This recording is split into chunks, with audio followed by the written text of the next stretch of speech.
Halo Sobat Vokasia, pada video sebelumnya saya sudah memperkenalkan ke kalian tentang kegunaan dari autentikasi, di mana pada video kali ini saya ingin memperkenalkan ke kalian dengan tipe atau skema autentikasi yang berbasis token, agar kita dapat memahami dulu nih, apa itu autentikasi berbasis token sebelum kita mulai menerapkannya pada aplikasi web kita. Nah di sini, karena aplikasi kita atau sistem dari aplikasi kita itu akan saling berkomunikasi satu sama lain melalui protokol HTTP, maka sebelum itu kita ingin membahas terlebih dahulu nih tentang skema-skema autentikasi apa saja yang ada pada protokol HTTP yang paling umum digunakan. Ada Basic Authentication, API Key, dan Token Bearer Authentication. Nah, itu yang paling umum digunakan ya. Walaupun di luar sana ada jauh lebih banyak lagi ya. Nah, mari kita cari tahu lebih dalam mengenai ketiga skema ini. Yang pertama ada Basic Authentication.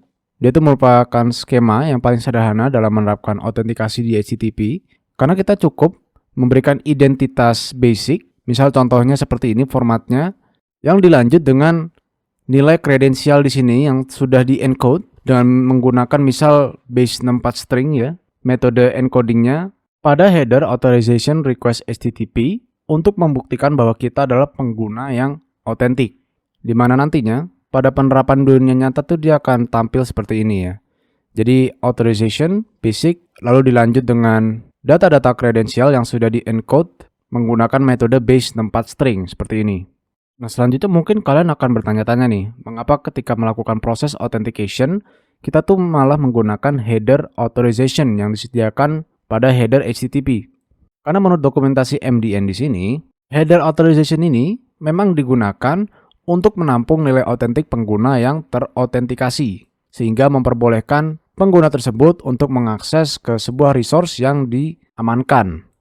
Nah, basic authentication ini memiliki keamanan yang kurang baik, karena base 64 string itu dapat di-decode secara mudah ya tanpa ada pengamanan apapun. Dimana bila kita ingin menggunakan basic authentication di sini, itu sangat direkomendasikan untuk menggunakan protokol HTTPS. Karena melalui protokol HTTPS itu, kita sudah memiliki enkripsi untuk setiap transaksi datanya ya. Jadi setiap request dan response itu di-enkripsi. Nah, skema yang selanjutnya ada API Key. Nah, API Key ini merupakan skema autentikasi yang hadir untuk memperbaiki masalah keamanan pada basic authentication. Karena skema ini menggunakan kunci yang dihasilkan secara random dan unik pada saat pengguna pertama kali mendaftar pada sistem atau aplikasi. Di mana kunci atau key ini dapat menjadi bukti otentik pengguna yang harus dilampirkan setiap kali meminta resource yang diproteksi ya, atau yang diamankan. Di mana secara umum formatnya itu seperti ini. Ya, jadi dia melalui header X out key dan bukan melalui header authorization seperti ini. Lalu isi dari header itu kita akan passing API key tersebut ya. Dimana di sini ada contohnya ya, seperti ini. API key-nya tuh bisa dalam bentuk apapun. Jadi intinya dia hanyalah string yang di-generate secara random. Nah, karena API key ini bisa menjadi bukti otentik untuk seorang pengguna ya, maka key ini tuh bersifat rahasia. Nah, dimana kelemahan dari API key ini sendiri adalah ketika seseorang berhasil mendapatkan key kita, maka orang tersebut dapat melakukan hal yang sama seperti yang bisa kita lakukan pada server tertentu. Jadi misal apabila kita melakukan request ke API server bank menggunakan API key ini, di mana apabila orang yang tidak kenal atau orang yang kita tidak inginkan untuk memiliki akses API key ini itu juga mendapatkan API key ini yang kita gunakan, maka sederhananya itu dia bisa menyamar sebagai kita pada aplikasi bank tersebut. Nah, token atau bearer authentication itu merupakan skema yang banyak digunakan saat ini karena ia menawarkan keamanan yang lebih dibandingkan skema yang sudah kita bahas sebelumnya. Di mana token authentication ini juga menjadi salah satu standar spesifikasi dari OAuth 2. Jadi sederhananya OAuth 2 ini adalah protokol standar industri untuk hal apapun yang berhubungan dengan otorisasi dan autentikasi. Di mana fokus dari OAuth 2 ini adalah untuk membantu developer dalam menyederhanakan alur autentikasi dan otorisasi untuk web apps, mobile apps, dan desktop apps, atau bahkan hingga smart device ya, seperti IoT. Di mana pada dokumentasinya di sini dia itu menyarankan token based authentication. Ya, jadi ada yang namanya access token, lalu ada yang namanya refresh token, dan lain sebagainya. Nah, ini standar yang sudah digunakan secara umum ya oleh berbagai aplikasi-aplikasi modern. Skema ini itu memanfaatkan sebuah token yang aman sebagai identitas otentik pengguna yang disebut sebagai bearer token. Nah, mengapa bearer token ini bisa aman? Karena sesuai standar OAuth 2, ketika kita itu menerapkan skema bearer token ini, harusnya itu kita memiliki masa kadaluarsa di dalam token ini. Jadi sewaktu-waktu token ini tuh bisa kadaluarsa ya, jadi dia tidak bersifat selamanya. Dan pastinya semakin cepat dia kadaluarsa, semakin baik juga keamanannya. Jadi tentunya apabila bearer token ini berhasil dicuri dan digunakan oleh seseorang, itu hanya dapat menggunakannya dalam kurun waktu tertentu saja. Dan sama seperti basic authentication di sini, untuk menggunakan skema bearer authentication, kita tuh perlu melampirkan identitas yang merupakan token pada header HTTP authorization seperti ini ya. Namun ketimbang di sini dia menggunakan nilai basic, di sini kita menggunakan nilai bearer. Jadi di sini adalah format yang umumnya diterapkan, lalu di sini adalah contoh dari penggunaan bearer token tersebut. Di mana dari ketiga skema di atas ini, token atau bearer authentication di sini tuh menjadi opsi yang paling cocok untuk kita ya. Di mana kita akan menggunakan skema ini karena kita ingin mengimplementasikan praktik yang terbaik atau praktik keamanan yang terbaik pada aplikasi kita. Nah, bagi kalian yang masih awam, token ini hanya terlihat seperti kode tanpa arti ya. Namun sebenarnya dia tuh memiliki peranan yang penting dalam keamanan sistem aplikasi. Di mana biasanya token yang digunakan sebagai dasar autentikasi itu dapat mengandung informasi dari identitas pengguna yang otentik.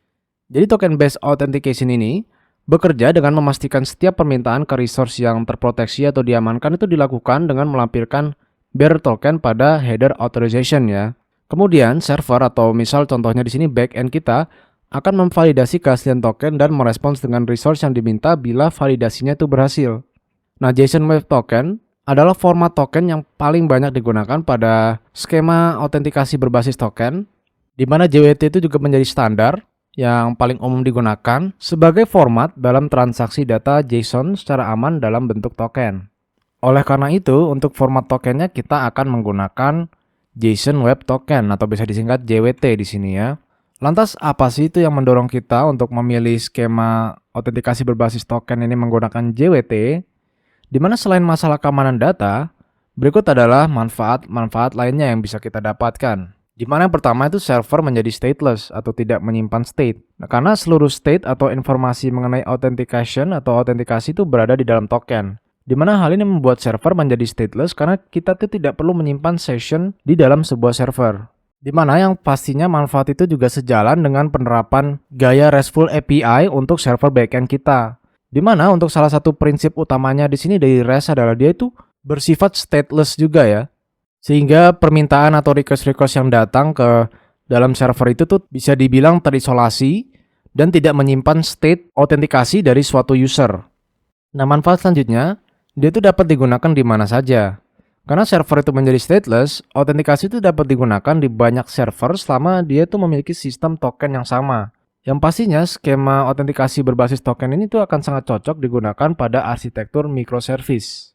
Jadi anggap apabila aplikasi kita tuh ada front end dan back end, di mana sisi back end-nya di sini tuh dia tidak hanya berbentuk sebuah server ya, melainkan banyak-banyak server. Dan pastinya kita tuh ingin menerapkan sistem atau mekanisme autentikasi yang sama untuk banyak-banyak server tersebut. Nah, makanya itu kita bisa memanfaatkan JSON Web Token di sini agar mekanisme autentikasinya ke server-server tersebut itu menjadi seragam ya. Manfaat selanjutnya itu kita mendapatkan kontrol akses yang penuh ya.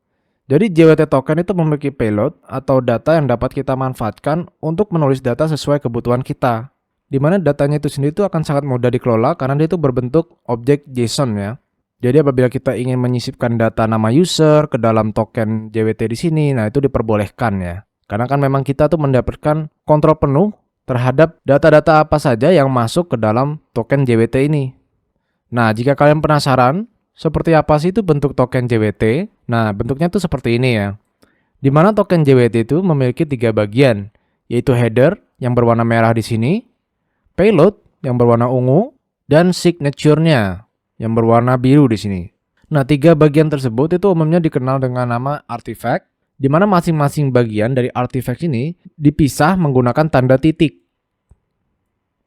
Header dan payload ini itu merupakan base 64 string encoded, jadi kita bisa secara mudah melihat data yang ada di dalamnya dengan mendecode nilai-nilai tersebut. Jadi seperti ini, dia hasilnya tuh dalam bentuk JSON object, di mana header di sini Itu terdiri dari metadata-metadata seperti jenis token dan algoritma hashing yang digunakan untuk membuat signature dari token tersebut. Misal sebagai contoh di sini signature-nya dia menggunakan HEMAX SHA-256.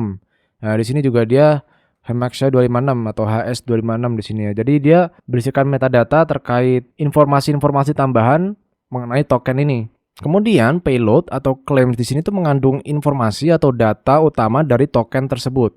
Jadi sebagai contoh di sini ada data dalam bentuk JSON object yang memiliki properti-properti seperti sub, name, dan IAT di sini. Di mana di sini kalau kita lihat pada deskripsi properti sub, jadi sederhananya dia itu adalah pihak yang menjadi subjek dari JWT token ini. Jadi misal apabila token ini tuh digunakan untuk autentikasi, umumnya sub ini itu akan berisikan ID dari user yang akan diautentikasikan. Selanjutnya di sini ada IAT, issued at. Jadi isinya di sini adalah waktu token dalam bentuk timestamp kapan token ini tuh diterbitkan. Misal di sini kalau diterjemahkan ke dalam penanggalan secara umumnya, dia tuh tanggalnya dari 18 Januari 2018 jam setengah 9 pagi ya. Selanjutnya di tengah-tengah sini ada property name. Nah, property name ini custom dia. Sebenarnya kita tuh bisa tambahkan properti apapun. Namun umumnya properti sub dan IAT ini tuh akan selalu muncul ya di dalam payload ini walaupun dia tidak wajib. Nah, property name ini properti yang kita sisipkan secara manual. Jadi sebenarnya properti ini bisa kita ubah menjadi username atau bahkan nama, itu juga bisa. Dia akan tetap valid token JWT-nya di sini. Dan pastinya isinya di sini berhubungan dengan nama dari user tersebut ya, user yang ingin diautentikasikan.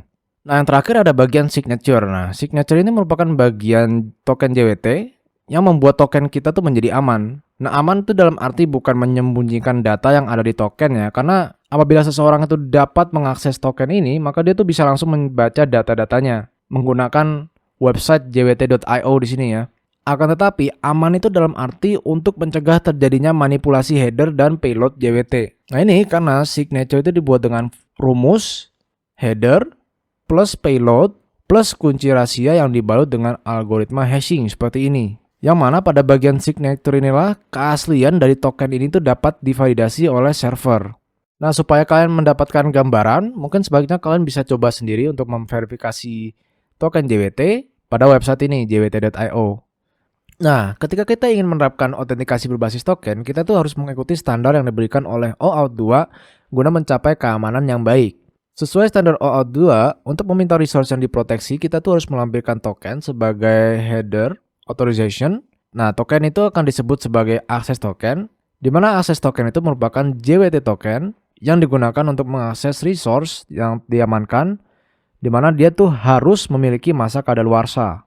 Nah, untuk mendapatkan akses token, pengguna tuh harus membuktikan bahwa dirinya adalah pengguna yang sah, yakni melalui proses autentikasi atau login dengan melampirkan kredensial seperti username dan password. Misal anggap di sini ada diagram untuk alur atau flow autentikasi pada sebuah aplikasi Node sederhana. Jadi semisal di sini setelah klien itu memberikan kredensialnya dengan benar, server itu akan memberikan sebuah akses token ya, yang dalam bentuk JWT.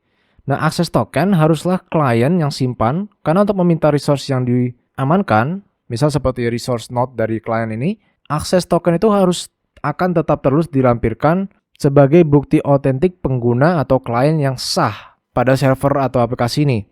Di mana selanjutnya di sisi klien atau front end di sini, misal anggap di sini front end-nya itu adalah aplikasi web, dia itu akan menyimpan akses token yang dikirim oleh server di sini ke dalam local storage, local storage browser di mana klien itu mengakses aplikasi ini. Selanjutnya, setelah akses token itu sudah disimpan di local storage, kedepannya klien itu dapat meminta ke resource catatan atau nodes dengan melampirkan akses token tersebut. Di mana di proses ini dia tuh pastinya melalui proses validasi juga dari server backend untuk autentikasi di sini. Di mana setelah validasinya itu lewat, maka server node di sini, server yang menyimpan data-data node atau catatan dari klien ini tuh akan mengembalikan semua datanya. Ya, jadi dia mengembalikan resource catatan yang diminta kembali ke klien. Nah, perlu diingat kembali nih bahwa akses token kan itu memiliki masa kadaluarsa, di mana bila itu terjadi pengguna tuh harus login ulang untuk mendapatkan akses token baru. Nah, masalah baru tuh akan timbul ketika kita tuh dituntut untuk menetapkan masa kadaluarsanya yang secara cepat demi keamanan yang tinggi. Di mana jika akses token itu memiliki masa kadaluarsa yang cepat bahkan hingga hitungan detik, user itu harus melakukan login berulang kali secara berkala. Nah, hal ini tentu akan sangat memperburuk user experience pengguna aplikasi tersebut. Nah, solusinya, selain akses token, OAuth 2 tuh mengenalkan refresh token sebagai solusi agar dapat memperbarui akses token tanpa perlu melakukan login ulang. Nah, refresh token ini merupakan JWT token juga yang memang khusus digunakan untuk memperbarui akses token bila dia tuh tidak valid atau sudah kadaluarsa. Namun untuk sekarang kita pelajari saja dulu terkait penerapan akses token pada aplikasi kita. Di mana mungkin kedepannya apabila kalian sudah paham dengan penerapan akses token di sini, kalian bisa pelajari lebih lanjut terkait penerapan refresh token ya. Demikian, sampai sini dulu untuk penjelasan autentikasi berbasis token dan JWT, karena pada video selanjutnya kita akan memulai untuk menerapkan sistem autentikasi token JWT ini pada aplikasi web blog kita. Sekian, terima kasih telah menonton dan semoga bermanfaat.